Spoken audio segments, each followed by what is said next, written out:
Okay, so now, do you have any questions so far? One question that asked, is school life in that video you showed where they're in school is similar like that for real school in China? I think that's a little bit similar to my elementary school, but in China, our school life is kind of like more compact. The scenes that they are showing is actually like the graduation ceremony for them. Like they are trying to put on a show at the end. So that's the school life. It's not that like relaxing, but it's kind of like similar. We all wear uniforms, which is what we have. Um, so uniform is a huge thing, but my uniform is not as good looking as theirs. So yeah. All right, there's another question. You can repeat the question before you answer. They want to know how Chinese lanterns are used. Okay, so another question is how Chinese lantern are used. I think Chinese lanterns, we don't use much as like in daily life, but we have the Lantern Festival, which is the time that people will make lanterns or buy lanterns, which also have some kind of like some kind of scheme upon the lanterns. That's a thing that we use traditionally, but now we don't really use it. But during Chinese New Year celebration time, we will put it up as it's red and it's kind of like a seen as of good fortune or something. So we'll put it up if we have one in front of like our family, like our apartment door. So that's. Next one is they want you to each say a few words in your language. Okay. So next question is ask us to say a few words in our language. So you can start. Okay. So because my family is Russian Kazakh, we speak Russian and not Kazakh. So I can't really say that many words in Kazakh. But I'll say some Russian. What should I say? Depends on you. All right. I'll say good morning. My name is Katya. Yeah. So доброе утро. Меня зовут Katya. Я студентка в Америке. I'm a student in America. Wow. That doesn't sound like language to me. It sounds like something that I have no idea. Okay. So now I'll speak a couple sentences about me. Maybe I'll just introduce myself in Chinese. Yeah, that's a good idea. Yeah. So I'll say like my name is Sophie, or like I'll say my Chinese name. My Chinese name is Niu Xiaoqian. And then I'm from China and I'm studying at UNC. So in Chinese, this is super weird. In Chinese is 大家好，我叫牛小倩我是一个从中国过来学习的大学生，我现在在北卡大学教堂山分校学习。So that's how it looks like. So it sounds probably a little bit strange to you all, but it's the normal language that we speak. Do they have superheroes in the countries like in the US? Good question. So the question is, do they have superheroes as we have in the US? I would say in China, we don't really have a lot of like superheroes because American has influenced us so much. Yeah. And we like, if you talk about like, not Altman, but if you talk about like Spider-Man and like we have like all those like Iron Man, and we have all of those. Like I know that there are kids like super fan of them. So like we don't have our own superheroes. It's the same for Kazakhstan. It's very influenced by America. Yeah. So Batman, Spider-Man, all of those characters, Superman, they're not really popular in Kazakhstan, but they're well known. Yeah. So. Yeah. Definitely. I mean, like whenever you have like a transformer going on here, there's gonna be transformer in the movie theaters in China as well, and then people line up for long lines to get into like see it. So it's super popular. It's the same. Yeah. So. Is life much different in Kazakhstan than in the US? I think. Okay, so the question was, is life much different in Kazakhstan than it is in the US? Mm-hmm. And I think it depends. For some people, Kazakhstan has been very influenced by the West. So for some, life is very similar. A lot of people, they go to work in the morning. they don't live in as big houses. A lot of people live in cities, so they live in smaller apartments or condos, and people don't drive as much as they do in the US because there's more public transportation. People take buses or they take the metro to get to work. But for many people who live in cities, it's pretty similar. They have a house, they go to work, their kids go to school, and they, do all kinds of activities. They walk their dog in the park, things like that. There are still some people in Kazakhstan who live a really traditional lifestyle, which for Kazakhstan, the traditional lifestyle is actually a nomadic lifestyle where they ride horses through the Kazakh steppe, which is like a grasslands area. And they herd these herds of cattle, which are basically their livelihood. And that's their life. They actually live their entire life on horseback, and they carry their homes, which are called yurts, which you can construct in just a matter of hours. And, they're rainproof and you can have a fire through the center. And they carry these on horseback and construct them wherever they need to sleep. So there's still a small population of people that live like that. But I'd say the majority is pretty Western, and it's moving in a more modern direction. Yeah, that's. What is the government like in Kazakhstan? The question was, what is the government like in Kazakhstan?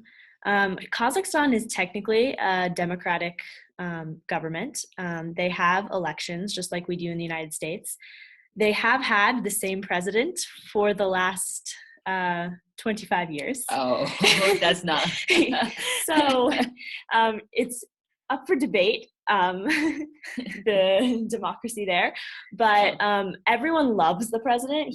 He's really done well. The opinion of him is that he's done a lot of good for the country. Cool. So he brought them out of the Soviet Union, out of communism, and their economy has really boomed since then. They have a lot of oil, so their economy has really flourished. So he's very popular. His name is Nursultan Nazarbayev.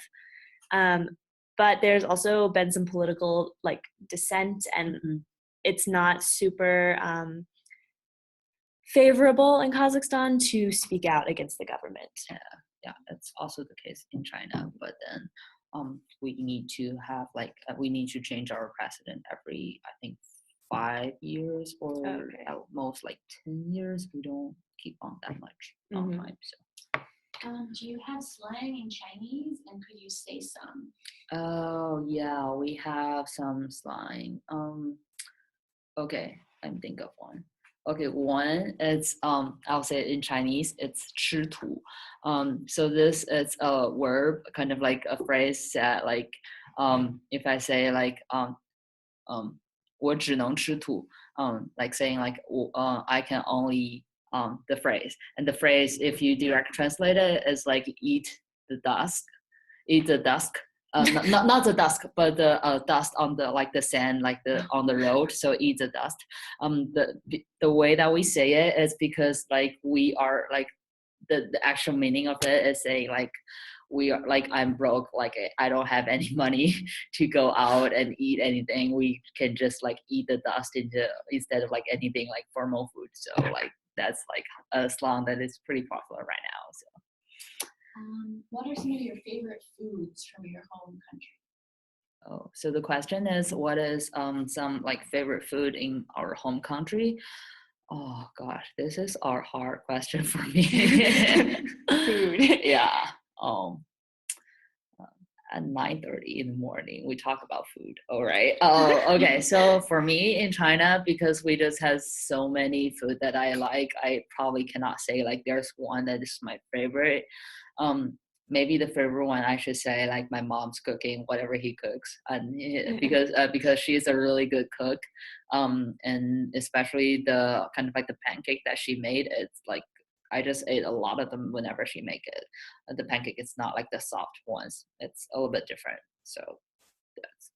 I think my favorite food, I like most food, but just one in particular would be it's called manti, and they're dumplings, but they're made with lamb and pumpkin inside the dumpling. So you make a dough, and then you make the filling by carving out a pumpkin and using ground lamb, and then you make the dumplings and they're really elaborate. Like they have like a crescent moon shape on the top. And if they don't have the shape, you technically like can't eat them because they're not proper. I don't know. That's just like a traditional thing, but it doesn't affect the taste at all. Yeah, that's cool. Like we have all kind of dumplings. But, yeah. 2 questions about music. Do people in your nations listen to a lot of American music? And then also someone said, do you think American music influences Chinese music? So the question are about music. The first one is, do people in our country listen to American music? And the second question is about like, what is that? The influence. The influence of American music on Chinese music or Kazakh music. So I'll say first, it's like definitely people listen to American music in my country, and sometimes we have Adele's "Hello" coming out of the radio, and I'm like, am I still in America when I go back to China? So we have, especially like people like my friends, a lot of my friends, they listen to American music, and some of them, they just don't listen to Chinese music, and they just like listen to British music or American music. So definitely like it's getting more and more popular, and we are more influenced by the American music, since a lot of people don't listen to Chinese music and don't like promote Chinese music, but I'm definitely not on that side. So American music definitely have influence on Chinese music. I know there are people who just like sing songs that are like directly translate the lyrics into Chinese and then like keep the same song and then sing it. But it happens rarely. But then like we have nowadays Chinese songs, they are not a lot of the traditional songs as you heard the one that Jay-Chou sang in the Chinese celebration show, because like not a lot of people listen to that kind of music anymore, and then American music is super popular, so a lot of like Chinese singers try to sing songs that is similar to like American. So yeah, I mean in Russia and Kazakhstan, American music is really popular. Partly because Kazakhstan itself doesn't have a huge music scene of its own, so they borrow a lot from Russia and from America. But if you look at the top 10 music charts, like for the month of this month right now in Russia and Kazakhstan, I guarantee that at least half the songs would be American songs. They're always on the radio. Like it'll be an American song and then a Russian song and then a Kazakh song, like all mixed together. Cool. But, yeah, that sounds like a good opportunity for you to learn the language. Yeah. So what's school like in both of the countries? So the question is what school is like in both of the countries. Do you want to talk? Sure. School in Russia and Kazakhstan in particular, it's a little different than school in the US. It's not too different though. Basically, I'm trying to think of any differences between them. I would say that school in Kazakhstan is a little stricter sometimes. It's a little more like regimented in terms of your schedule. And I think just like in China, you have to take tests to get into like after you're finished with elementary school, you take a test to get into secondary school, and after secondary school, you take a test to get into high school. But it's also, once you get to the college level, your education is paid for by the government. So there's no tuition or fees for the most part, small fees. But also if you're a really outstanding student and you do really, really well in school, the government will actually basically pay for you. Like scholarship. You almost get a salary for going to college in some cases. That's if you work hard enough. So, that's not the case in China mostly, but like in China, so one thing that is different from here is that we have 6 years of elementary school, and then 3 years of middle school, and then 3 years of high school. So we only have 3 years of high school, and then we have, because we have extra year in elementary school.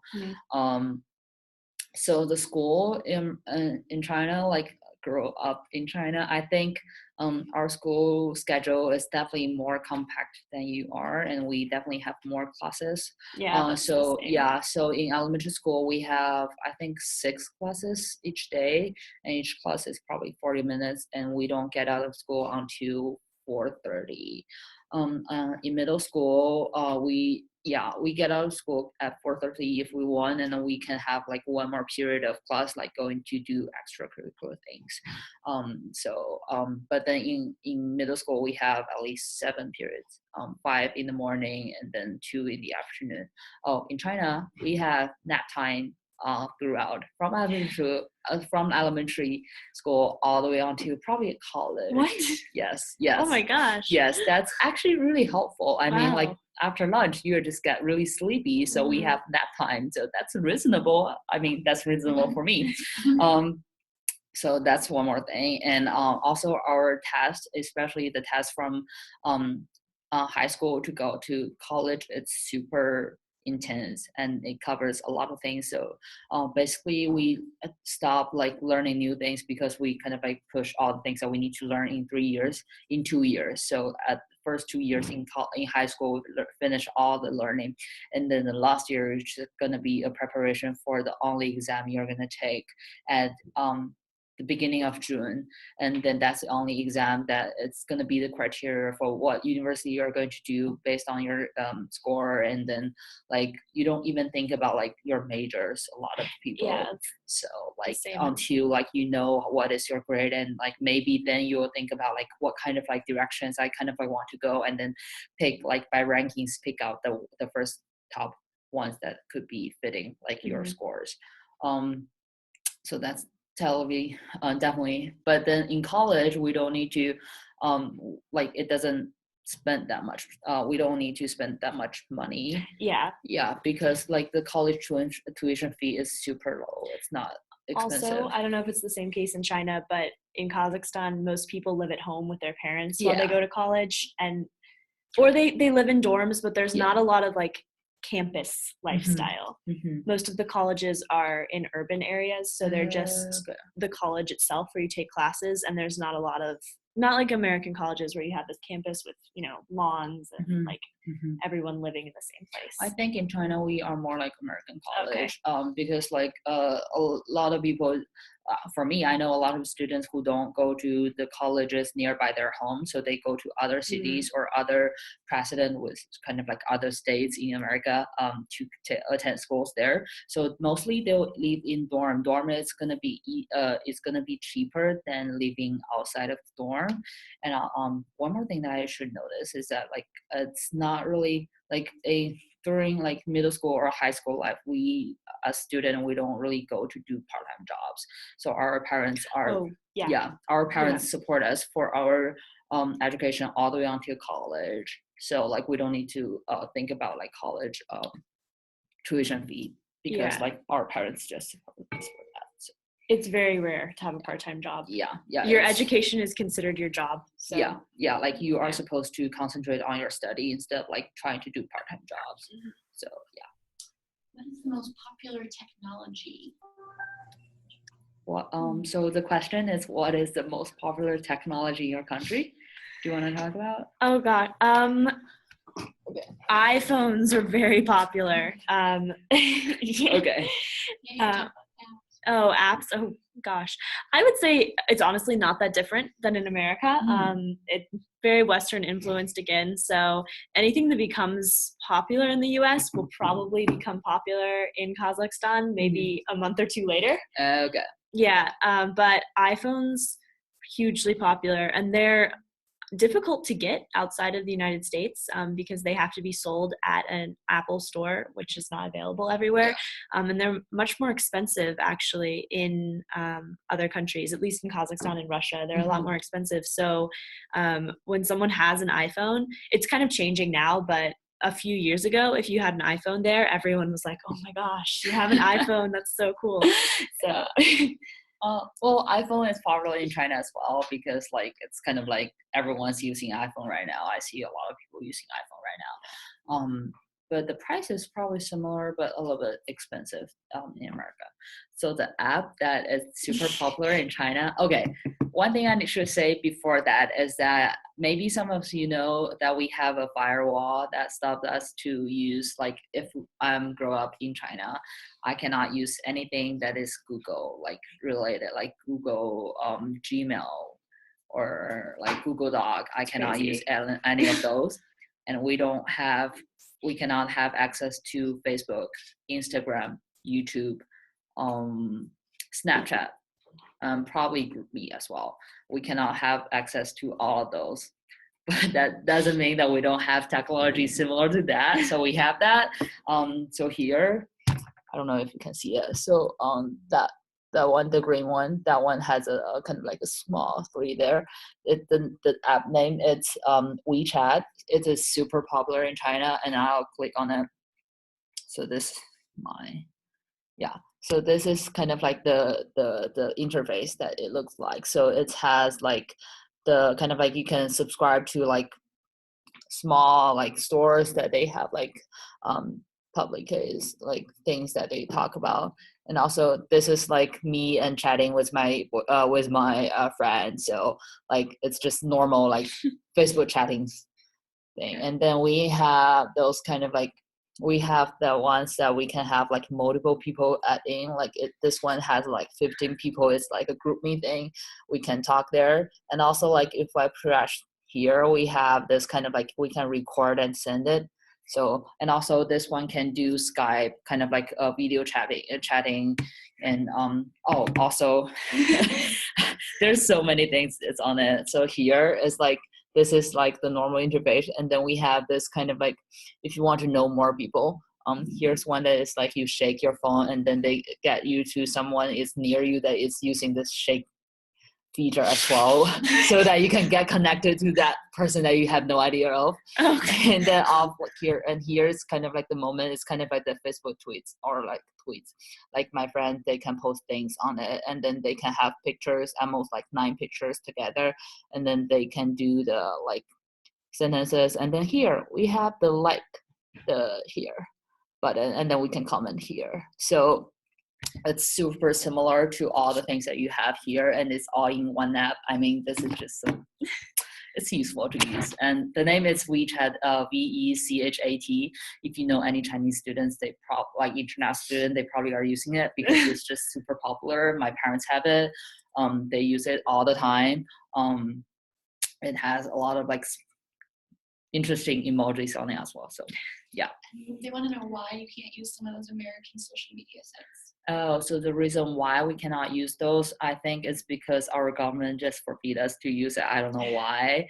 Maybe because they have so many contents that they don't want us to see. Mm-hmm. So they kind of like try to direct us into some kind of like political, right kind of like things that we want to watch. And even they have like comments on like what kind of like movie that you should be showing in the theater, what kind of like TV series you should put up. So it's all kind of restrictions, but we got VPNs, and we have people try to break the wall and then go outside to watch all the things. So I mean, it's there, but I mean, we still can get around it if we want. What are your favorite American foods? What is your favorite American foods? Foods. Okay, so that's a question. For me, I like the steak, actually. I really like it. I mean, if the steak is good, I like it. We don't really cook steak until like medium. Like usually we just cook it all well because because that's how you see it. It's food. The food is like processed and it's good. But like, I mean, the steak tastes really good for me. So.